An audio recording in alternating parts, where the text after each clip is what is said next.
This video is on linear equations and their graphs. To begin, we're going to review some information that you should already be familiar with. Every point can be named using an ordered pair.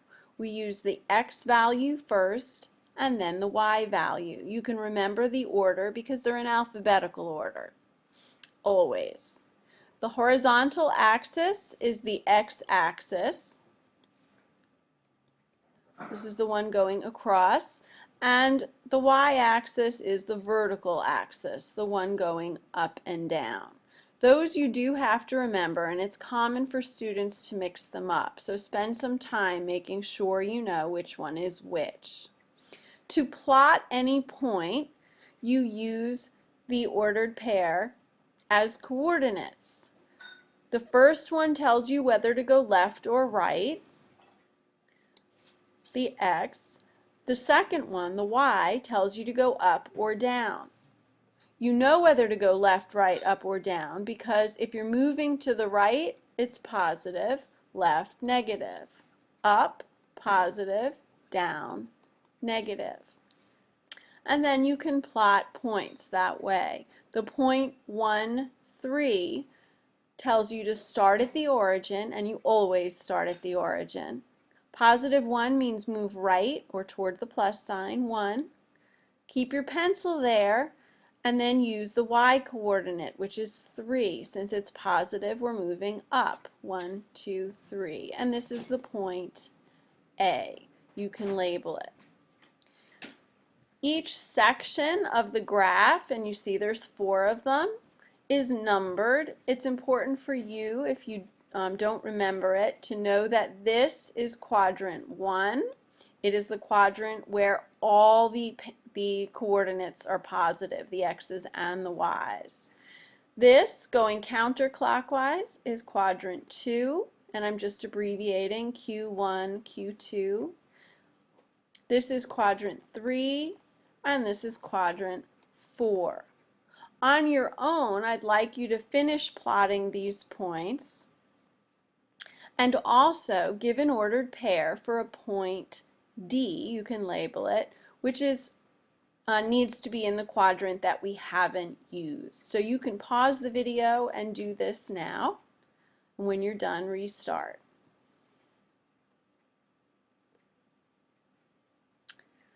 On this screen, you see what's called a t-table. Some of you have heard it called a t-chart or an xy table. Whatever you call it, it has an x column and a y column, and these are lined up so that every row is an ordered pair. And so from there, you can plot the points. You don't necessarily have to write the ordered pair. I'm showing you how you use those to make an ordered pair. So when you plot those points, and I'll do it quickly here, you will find that sometimes there's a pattern. And in this case, it's very close to a line. Now, it's not exactly. You're going to find that when you do real-world problems, applications, that very often there is this pattern and you're asked to draw a line of best fit. Now what that means is that you're going to draw the line with a ruler or the edge of something straight so that it's balanced along the points, so that some of the points are on the line, but if they're not, you have an even number or equal number of points above and below the line, or to the right of the line and the left of the line. And it looks like this one lines up pretty well here. It might fall just below the origin, but I'm going to estimate it's a little hard to do on the calculator. Now your line of best fit may look slightly different than someone else's, but it should be pretty close if you use the same ordered pairs. When you draw a line of best fit from the line, or any line for that matter, you can find the slope and the y-intercept. If you recall, slope is rise over run. And yes, there's formulas to find slope, but when you have a picture, the easiest way to find the slope is to count it. So to do that, rise over run, we need 2 points on the line. So you're going to look for a place where the line crosses at an easy point to read, one that is exactly on a line that's going vertically and horizontally. So that one looks pretty good here. The next one that I see that looks like it's really close is here. So slope is like directions from one point to another on the line. Pick a point to start at, and now count rise over run. I'm going to go up, so that's positive 1, 2, 3, 4. That number goes on top. And I'm up here. To get to the other point, I have to go left. So that's negative. Left 1, 2, 3. So my slope is negative 3. Don't let a fraction scare you with slope. Slope is actually easier to work with as a fraction, so it's a good thing when it falls that way. You will always get one, although sometimes it will simplify to a whole number. Do you remember what the y-intercept is? The y-intercept is simply the point where the line crosses the y-axis. And in this case, it's really close to, and I could probably have picked a better graph, but it's really close to the origin, the point 0, 0. So the y-intercept, the place where it crosses the y-axis, is just 0.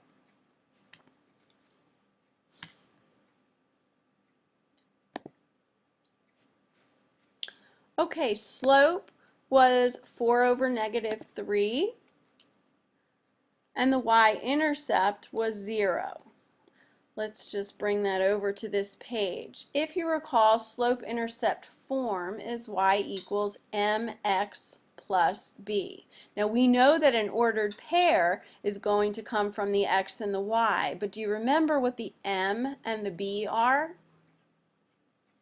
Well, I hope you remember that the m, it's hard to draw a line, is slope. And so in this case, m is 4 over negative 3, and that the b is the y-intercept. And this will always be true. The number with the x is your slope, and the place where the line crosses the y-axis is your y-intercept, or your b. And so to write the equation of the line, you just stick those numbers where they belong.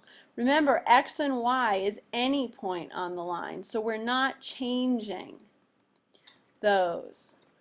Notice that I wrote negative 4/3 instead of 4 over negative 3. It doesn't matter which place you put the negative on the top or the bottom. If your fraction has one negative, you can move it wherever it's convenient. The numerator, the top, or the denominator, the bottom. Now I have a question. Do you need this plus 0 here? Is it necessary?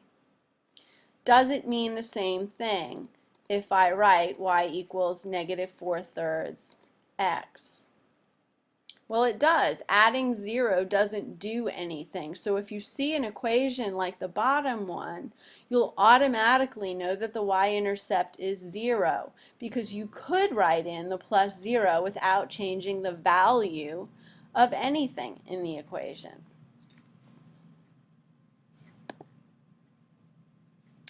Application problems, real-life situations, usually have constraints. Constraints are just restrictions on what the x or the y could be.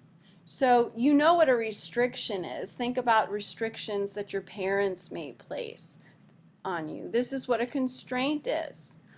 You're not allowed to stay up past 10 on a school night. That's a constraint.